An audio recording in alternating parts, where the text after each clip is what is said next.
आकाश से अनगिनत चाकू बरसने लगे। वे सीधे औरत के सामने गिरे, जिससे वह बाल बाल बच गई। एक कैंची भी आदमी के शरीर में घुस गई। दोनों हड्डियों के एक कमरे में फंसे हुए थे, हिल नहीं सकते थे और ऊपर से लगातार चाकू गिर रहे थे। उनकी मौत सिर्फ समय की बात थी। उन्हें बचा सकता था सिर्फ बाहर खड़ा आदमी, लेकिन उसका पैर स्टील के तारों में फंस चुका था। अगर वह सामने लगे स्विच को खींचता तो हड्डियों का कमरा खुल जाता, लेकिन उसका पैर भी कट जाता। आदमी ने दांत पीसकर स्विच खींचा, तार तेजी से कस गए और उसकी चीख सुनाई दी। दोनों बाहर निकल गए, लेकिन औरत संभल नहीं पाई और एक कांटे से बाल बाल बची। खतरा हर जगह मौजूद था। जिंदा रहने के लिए उन्हें लंगड़ाते हुए आदमी को लेकर अगले चुनौती भरे कमरे में जाना पड़ा। जैसे ही काले आदमी ने नियम समझने की कोशिश की, एक रस्सी ने उसे ऊपर खींच लिया और नीचे एक मांस काटने की मशीन, मीट ग्राइंडर थी। पता चला कि इस आदमी ने पैसों के लिए ब्रेक खराब वाली मोटरसाइकिल बेच दी थी, जिसके कारण सवार की मौत हो गई थी।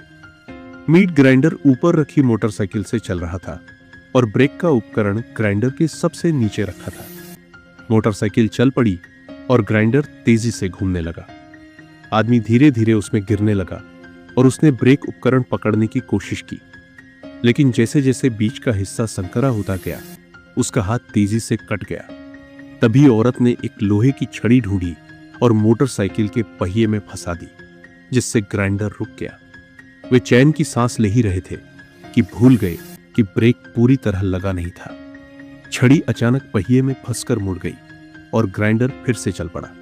औरत कुछ नहीं कर पाई और काले आदमी को मशीन में पिसते देखती रही। इस बीच शहर में 2 और लाशें मिली जो इन हत्याओं के शिकार थे। फोरेंसिक विशेषज्ञों ने लाशों की जांच कर पता लगाया कि हत्यारा शायद जिगसॉ किलर जॉन क्रेमर था, लेकिन क्रेमर तो 10 साल पहले मर चुका था। पोस्टमार्टम करते समय एक फोरेंसिक डॉक्टर के चेहरे पर अजीब भाव आया। पुलिस उसके पीछे एक गोदाम तक पहुंची, जहां क्रेमर द्वारा इस्तेमाल किए गए सभी यातना के उपकरण रखे हुए थे। अगले दिन एक लाश जो मशीन में पिसकर कीमा बन चुकी थी, उसी गोदाम में मिली। हत्यारा कौन था, यह अभी भी एक रहस्य था। जैसे ही बची हुई औरत ने भागने के लिए दरवाजा खोला, एक सुअर के मुखौटे वाला व्यक्ति प्रकट हुआ।